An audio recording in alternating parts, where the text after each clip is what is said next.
देखो ध्यान से देखो, ये एक त्रिभुज है हम लोग का, ठीक है। ये क्या है हम लोग का, एक त्रिभुज है, ठीक है। ये हम लोग का त्रिभुज हो गया।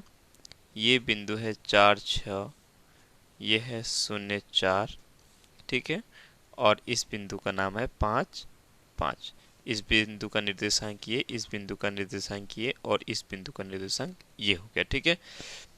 तो ये तीनों बिंदुएं इस त्रिभुज का इस त्रिभुज के शीर्ष का निर्देशांक है। अब हमें ज्ञात करना है इस त्रिभुज का जो मध्य बिंदु है, केंद्रक, ठीक है, उसका निर्देशांक ज्ञात करना है।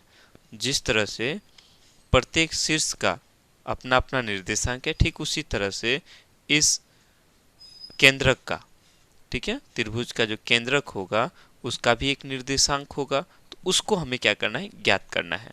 तो वो क्या होगा, इस शीर्ष से जितना दूर होगा उतना ही इस शीर्ष से होगा, और उतना ही इस शीर्ष से दूरी पर होगा, वही केंद्रक होता है।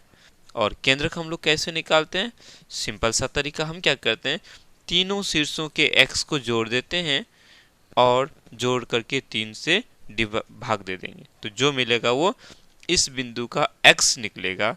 फिर उसके बाद तीनों का y को जोड़ेंगे, y को जोड़ के 3 से भाग दे देंगे, जो मिलेगा वो y निकल जाएगा, ठीक है। क्या करेंगे हम लोग, तीनों का x को जोड़ो, क्या क्या है, 4,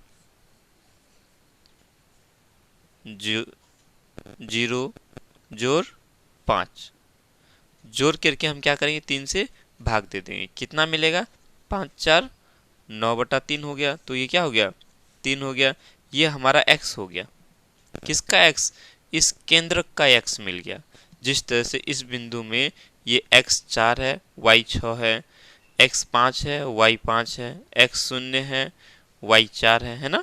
तो ठीक उसी तरह से ये जो केंद्रक है इसका x निकला हम लोग का 3। अब हमें y निकालना है, तो y निकालने के लिए हम क्या करेंगे, तीनों y को जोड़ देंगे, 6 जोड़ 5 जोड़ 4 और 3 से भाग दे देंगे, कितना हो जाएगा, 6 4 10 और 5 15, 15/3 हो जाएगा, काटेंगे 3 5 है 15। तो इस ये जो केंद्रक है, केंद्रक का जो निर्देशांक निकला वो क्या निकला, 3 और 5, 3 5। यही वो बिंदु है जो इस त्रिभुज का क्या है, केंद्रक है। तो कौन सा है 3 5, ऑप्शन नंबर डी हो जाएगा। क्लियर।